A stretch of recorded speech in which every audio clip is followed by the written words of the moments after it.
Imagina você com 15 anos, cheio de vida, de sonhos, vivendo aquele momento mágico da adolescência em que tudo parece estar apenas começando. É como se cada dia fosse uma nova oportunidade de descobrir quem você é, de conquistar, de se apaixonar pela vida e de acreditar que o futuro guarda coisas incríveis. Agora, tenta imaginar que enquanto você segue inocente nesse caminho de esperança, alguém à espreita, escondido na sombra, te observa em silêncio. Esse alguém não sente admiração, mas sim inveja, rancor e uma obsessão sufocante. Passa dias, semanas e até meses planejando, com calma perturbadora, como roubar aquilo que você tem de mais precioso, sua vida e seus sonhos. Parece roteiro de filme sombrio, mas não é. Essa é a chocante e trágica história de Rachel Barber, um dos casos mais marcantes e perturbadores da Austrália, que até hoje ecoa como um lembrete cruel de até onde a inveja e a obsessão podem levar uma pessoa.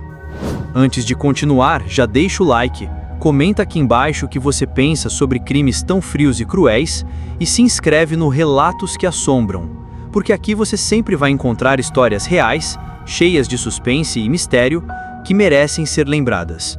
Rachel Barber nasceu no dia 12 de setembro de 1983, em Melbourne, na Austrália.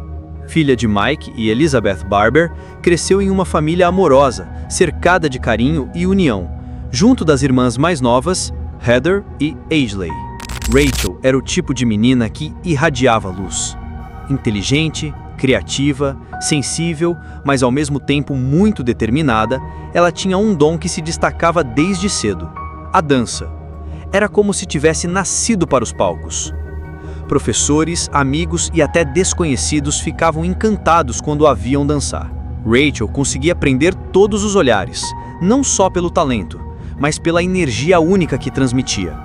Com apenas 15 anos, ela já estava em uma escola renomada de artes performáticas chamada Dance Factory, em Melbourne, na Austrália, onde não demorou para ser considerada uma das melhores alunas. Seus professores viam nela não apenas disciplina e técnica, mas uma paixão verdadeira.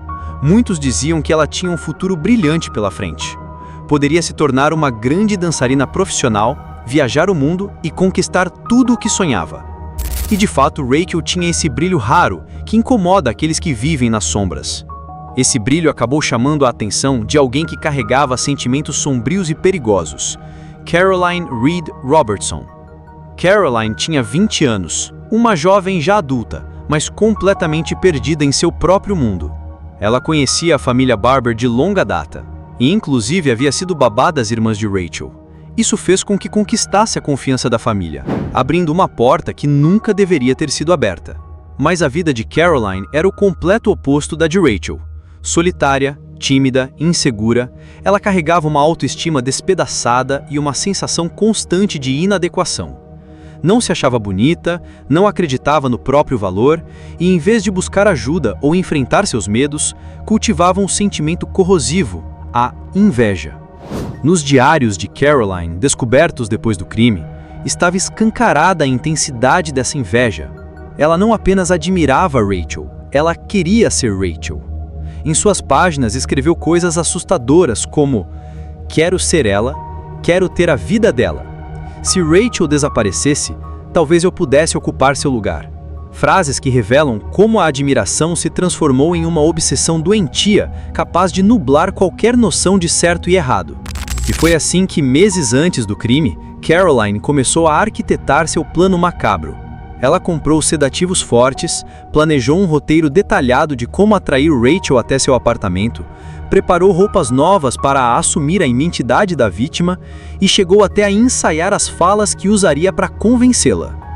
Em sua mente perturbada, se Rachel saísse de cena, ela poderia enfim ocupar aquele espaço, viver os sonhos da jovem e receber a atenção e o carinho que tanto desejava. O destino de Rachel mudou no dia 1º de março de 1999. Aquele parecia um dia normal. Ela foi para suas aulas de dança, se divertiu com os colegas, brilhou nos ensaios e, no fim da tarde, ligou para os pais. Disse que tinha um trabalho especial e bem pago e que não demoraria para voltar. Essa foi a última vez que sua família ouviu sua voz. Rachel acreditava que participaria de um teste de modelo, algo que poderia ser um grande passo para seus sonhos, mas na verdade estava entrando em uma armadilha cuidadosamente preparada. Caroline a recebeu em seu apartamento com naturalidade, fingindo gentileza e confiança. Ofereceu uma refeição aparentemente inofensiva, mas misturada com comprimidos sedativos. Pouco tempo depois, Rachel começou a perder os sentidos. E foi nesse momento que Caroline cometeu o ato mais cruel. Usou uma corda e estrangulou a jovem, tirando brutalmente sua vida. Esse foi apenas o começo do horror. O crime não terminou ali, e os próximos passos de Caroline revelaram um lado ainda mais perturbador da mente dela. O que aconteceu depois é o que transforma essa história numa das mais sombrias da Austrália. Depois de cometer o assassinato, Caroline manteve o corpo de Rachel em seu apartamento por 2 dias inteiros. O local, pequeno e abafado, logo começou a se tornar insuportável. Ela enrolou o corpo em lençóis, depois em plásticos, tentando conter o inevitável. Mas o cheiro forte de decomposição rapidamente começou a denunciar a tragédia escondida ali dentro. Caroline, então, decidiu colocar em prática a segunda parte do seu plano macabro: se livrar do corpo. Sem alternativa, levou Rachel para a propriedade rural de seu pai, em Kilmore, uma região nos arredores de Melbourne. Ali, em meio ao silêncio de um terreno afastado, cavou uma cova rasa.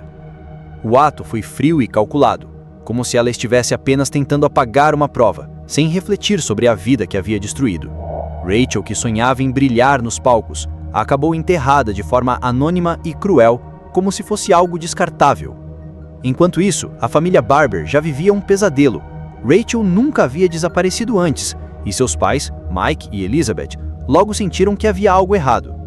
A jovem não tinha motivos para fugir, não tinha histórico de problemas e era extremamente ligada à família. Em poucas horas, o desespero se transformou em mobilização. Flyers com a foto de Rachel foram espalhados pela cidade. Veículos de imprensa começaram a divulgar o caso, e programas de TV destacavam o desaparecimento misterioso da adolescente. A comunidade se uniu em busca de respostas. As pistas começaram a aparecer quando colegas de dança relataram à polícia que Rachel havia mencionado um trabalho misterioso e bem pago naquele dia. Esse detalhe foi crucial, porque abriu caminho para os investigadores começarem a mapear quem poderia ter oferecido algo do tipo à jovem. O nome de Caroline logo surgiu, principalmente porque era alguém que Rachel conhecia e em quem confiava. Chamada para interrogatório, Caroline tentou negar qualquer envolvimento. Se mostrava nervosa, confusa e rapidamente começou a cair em contradições. Dizia não ter visto Rachel, mas testemunhas a colocavam no caminho da jovem naquele mesmo dia. Sua história não se sustentava e os investigadores perceberam que estavam diante da principal suspeita. Dias depois, pressionada pelas provas e pela insistência da polícia, Caroline confessou. Contou detalhes do crime e levou os policiais até Kilmore, onde havia enterrado Rachel em segredo. Era 13 de março de 1999, quase 2 semanas após o desaparecimento, quando o corpo de Rachel foi encontrado. A notícia devastou não apenas a família Barber, mas também amigos, colegas e toda a Austrália. O país inteiro parou diante de uma tragédia tão cruel, cometida por alguém que, em teoria, deveria ser confiável. O caso de Caroline também revelou fatores psicológicos perturbadores. Os diários não apenas contavam a história de uma planejação criminosa, mas também retratavam a mente de alguém profundamente perturbada. Eles mostravam que Caroline não queria apenas matar Rachel. A inveja era tão profunda que ela foi além.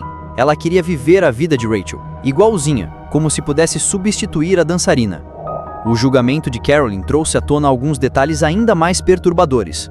Menos de 24 horas depois do crime, Caroline e Victor Barber foram até Kilmore, próximo ao local onde havia cavado a cova. Ali, bem perto de seu pai, eles cercaram 2 pessoas andando a cavalo, ignorando o senso de perigo que deveriam habitar nelas naquele momento. O momento em que o corpo de Rachel foi descoberto foi devastador. O pai de Rachel, Mike, foi acompanhado pelos policiais até o local onde seu corpo estava enterrado. Ali, ele reconheceu pelas calças e anel uma peça que ele mesmo tinha dado para a filha de presente. O sentimento de perda era tão profundo que reverberou por toda a Austrália. O caso ganhou tanta repercussão que foi transformado em livro, Perfect Victim, escrito por Elizabeth Southall e Megan Norris, e também adaptado para o cinema, no filme In Her Skin, lançado em 2009. Essas obras não apenas mantiveram viva a memória de Rachel, mas também escancararam os perigos de uma obsessão silenciosa que pode se transformar em tragédia. Rachel Barber tinha apenas 15 anos. Confiou em alguém de dentro do seu círculo íntimo, alguém que já havia cuidado das suas irmãs e que, em teoria, jamais representaria uma ameaça. Essa confiança traída é o que torna o crime ainda mais aterrorizante. Especialistas em criminologia analisaram o caso como um exemplo extremo de homicídio motivado pela inveja. Pais em toda a Austrália ficaram em alerta, refletindo sobre a segurança de seus filhos. E a família Barber, mesmo devastada pela perda, continuou lutando para que a memória de Rachel não fosse apagada. Esse caso nos obriga a refletir sobre uma dura realidade. Muitas vezes, o verdadeiro perigo não vem de desconhecidos na rua, mas de pessoas próximas que ganham nossa confiança e a usam de forma distorcida. Carolyn não queria apenas eliminar Rachel, ela queria viver no lugar dela, assumir sua vida, seus sonhos e até sua identidade. Isso é o mais perturbador. Não foi apenas um crime de ódio, mas uma tentativa insana de substituição planejada com frieza durante meses. E aí, o que você acha? Crimes como esse deveriam ter punições muito mais severas? Você acha que é justo que Carolyn tenha tido a chance de liberdade depois de tudo o que fez? Me conta aqui nos comentários porque eu quero muito saber a sua opinião sobre esse caso. E não esquece também de deixar o like, porque isso ajuda demais a trazer mais histórias como essa aqui no Relatos que Assombram. Se inscreve no canal para não perder nenhum vídeo e acompanhar comigo outros casos reais, sempre narrados com mistério, suspense e muitos detalhes que vão te prender do início ao fim. Esse foi o caso de Rachel Barber, uma jovem que tinha tudo para brilhar e alcançar seus sonhos, mas que teve sua vida brutalmente interrompida pela inveja e pela obsessão de alguém incapaz de lidar com suas próprias frustrações. Obrigado por assistir até aqui, e a gente se encontra no próximo vídeo de Relatos que Assombram, trazendo mais uma história real que o mundo não pode esquecer.